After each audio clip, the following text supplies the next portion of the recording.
A warm jak się masz? I just watched Weapons in a cinema, and this is just a quick video about who I think the Auntie Gladys Lily is, or what she is. Let me just start with saying what she isn't. There's a theory and a comparison that she's like a Pied Piper from the old legends. However, I can definitely assure you she is not. You can clearly see she's an old lady. She does not play any magical instruments, and there was no deal between her and the residents of town to carry out any work that she didn't receive any payment for. So let's just get back to it. If you look at some of the images, you can clearly see that this artwork reflecting old witch known as BabaYaga or BabaYaga from Slavic mythology is clearly showing a very good likeness, and those some of those pictures were made hundreds of years ago, some of them quite recently. So just on that comparison, you can see. In the movie you're gonna see that Auntie Gladys obviously looks quite frail, quite skinny. This is due to what the family hosting her believe is illness. However, if you ever had any contact with older people, they're really skinny and frail most of the time. So just indicates her old age. Past certain age, over 100 years, obviously Baba Yaga is to be portrayed as a entity with iron teeth, iron nose, so nose that has fallen off due to age possibly. She's described as a Baba Yaga bone-legged, just like a third person. She is pictured in many myths, both in Slavic, Russian, Polish mythology, with different descriptions. One thing does not change though. She lives in a hut which is on chicken legs, quite often in the middle of the forest. In a movie, she's clearly a herbalist, a witch. She can cast different spells, powerful spells of control. She can use people's hair and belongings to put a magic spell on them and cause them to do whatever she wants them to do. So there's an element of control. Also, she is using children and people she controls to restore her life force back to a younger version of herself. Possibly, if she had enough time and children, she can probably restore herself back to being very young and powerful. Okay, so let's start with the basics. The word Baba means granny or old woman. It's a derogatory word in Polish and in probably Russian too. Term could be used to mean sorceress, herbalist, midwife or fortune teller. The other part of that name, Yaga, is more complicated. It means hag, or could be a name, Yaga, or Jędza, which means a hag witch in Polish, or also could mean illness, rage, fury, horror, nymph, evil woman, pain, serpent, stepmother or mother. That's quite an important one. It's possible she was some sort of a earth goddess or some sort of a death deity. There was one called Yagaya in the past.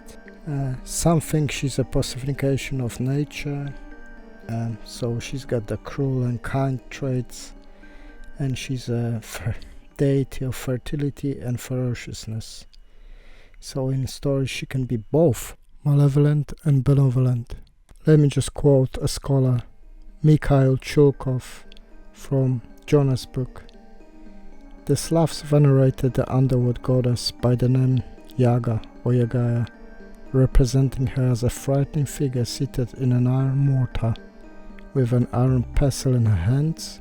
They made blood sacrifice to her, thinking that she fed it to the 2 granddaughters attributed to her, and that she delighted in the shedding of the blood herself. Most of the scholars believe that the story is as old as time. Some think it's 3,000, 4,000 years old.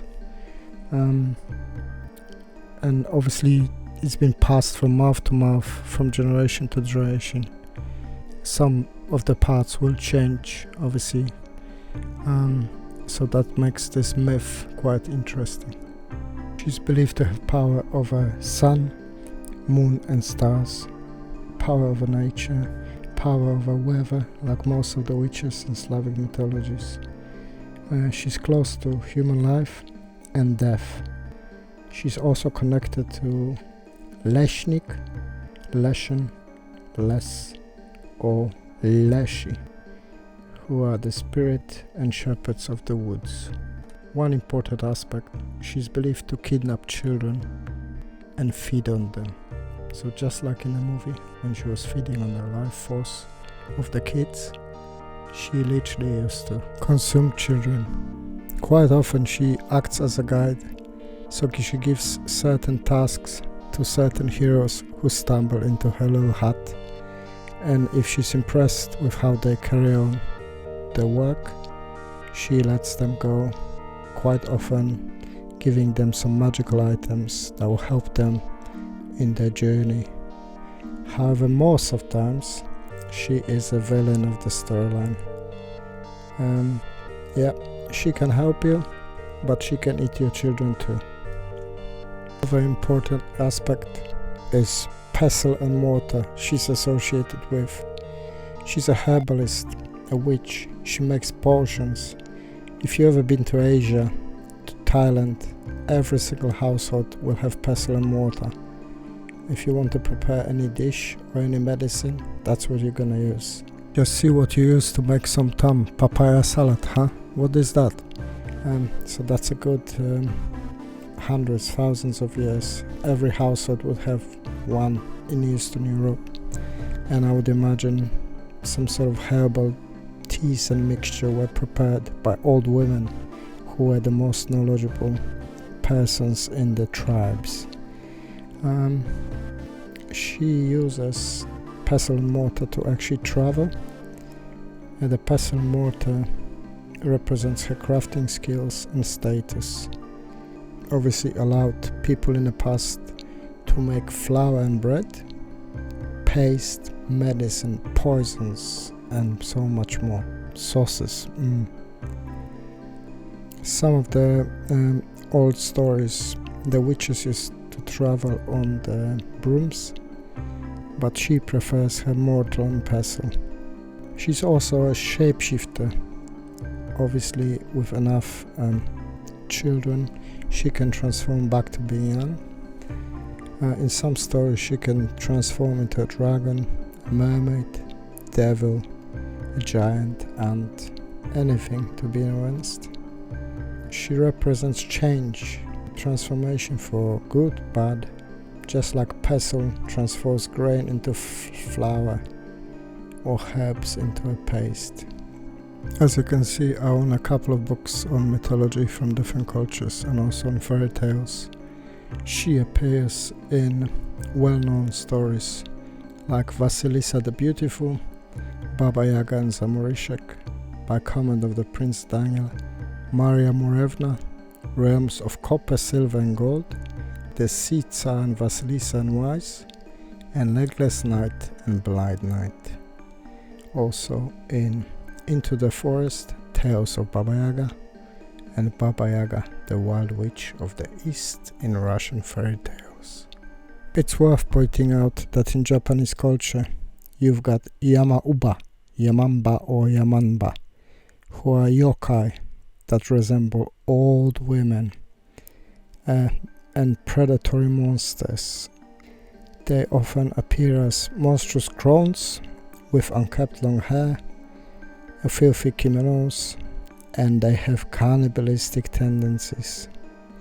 So it's quite similar to Baba Yaga in name and in its appearance. Yama Uba Baba Yaga.